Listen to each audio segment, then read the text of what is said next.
औज़ुबिल्लाहिमिनश्शैतानिर्रजीम बिस्मिल्लाहिर्रहमानिर्रहीम। उम्मीद है कि आप सब खैरियत से होंगे और अल्लाह ताला से दुआ है कि अल्लाह ताला आपको अपने हिफ्ज़ ईमान और खैर आफ़ियत में ही रखे। जिस तरह बच्चों की तरबियत वालिदैन या बड़े करते हैं, इसी तरह इंसानों की तरबियत के लिए वलीउल्लाह को मुंतखब किया गया है।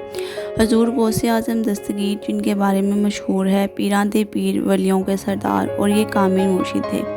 बेशक अल्लाह ताला ने इंसान को अपना खलीफा बनाकर भेजा है। इन्हीं में से कुछ इंसान फोकियत रखते हैं दूसरे इंसानों पर सिर्फ तकवा की बुनियाद पर। जैसे जैसे इंसान अल्लाह ताला की इबादत और रियाज़त में मगन हो जाता है, वैसे ही इसे अल्लाह ताला की मार्फत हासिल होना शुरू हो जाती है। आज मैं आपको गौसे आज़म दस्तगीर के अक़वाल बताऊंगी और कुछ ऐसी दुआएं जिनकी बदौलत गौसे आज़म को वलीउल्लाह का शरफ़ हासिल हुआ, और ये कि क्यों कहा जाता है कि गौसे आज़म अमदाद कुन हैं, मुश्किल कुशा हैं। वीडियो को आखिर तक लाजमी सुनें, इसमें आपके फ़ायदे और रूहानी सुकून पोशीदा है। अगर आपने चैनल सब्सक्राइब नहीं किया तो प्लीज़ सब्सक्राइब कर लें, क्योंकि इससे हमारी हौसला अफजाई होती है।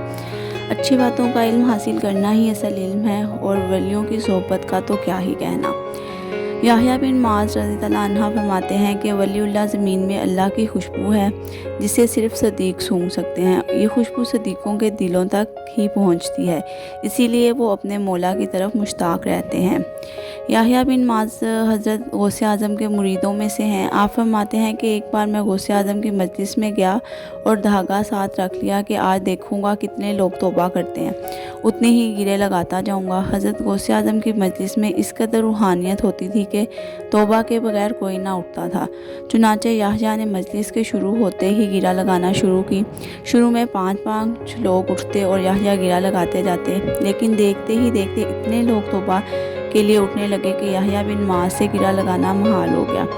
तब हज़रत गौसे आज़म ने कहा, ए याह्या, तुम गिरा लगा कर क्या शुमार करते हो? ये लोग अल्लाह की रहमत से अपने दिल की गिरा खोलने आए हैं और तुम गिरा लगाते जाते हो।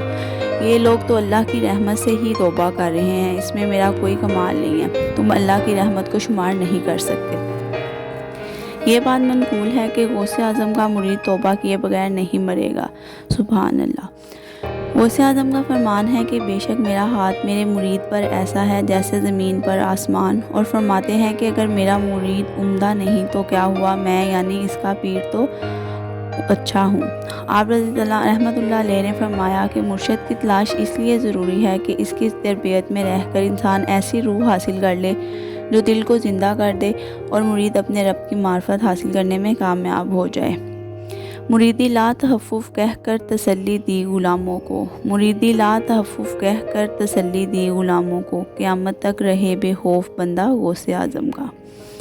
कहते हैं कि बगदाद में एक औरत थी जिसे गौसे आज़म का नहीं पता था। इसके बेटे ने गौसे आज़म की कई बार मजलिसों में शिरकत की और मुतासिर होकर अपनी माँ से इसरार किया कि मुझे इनकी सोहबत में छोड़ आएँ, मैं उनकी सोहबत में रहकर अपनी तरबियत चाहता हूँ। बहुत ज़्यादा इसरार पर माँ मान गई, गौसे आज़म के पास इसे छोड़ आई। कुछ दिन बाद बेचैन हुई तो सोचा कि देख कर आए कि इसका बेटा किस हाल में है। चुनांचे जब वो मिलने गई तो देखा कि इसका बेटा बहुत लागर और कमज़ोर लग रहा था। औरत को बहुत गुस्सा आया कि मैं तो अपने बेटे को बहुत तंदुरुस्त और सेहतमंद छोड़ कर गई थी। इसने बेटे से पूछा, तू क्या खाना खाता है? बेटे ने जवाब दिया, जौ की सादा रोटी और पानी। माँ शदीद गुस्से में आई और कहा, फिर मैं तो तुझे घर में मुर्ग मुसल्लम और लजीज खाने खिलाने को देती थी, ये कैसा पीर है जिसने तेरी ये हालत कर दी? बेटे ने जवाब दिया कि माँ, मैं इस हालत में बहुत खुश हूँ। माँ को चैन ना आया और गौसे आज़म के पास चली गई। वहाँ देखा कि प्लेट में मुर्ग की हड्डियाँ थी। सोचा कि यकीनन ये गौसे आज़म ने ही खाई हैं। चुनांचे गुस्से में बोली कि मैं किस हाल में अपने बेटे को छोड़ कर गई थी और आपने क्या हाल कर दिया?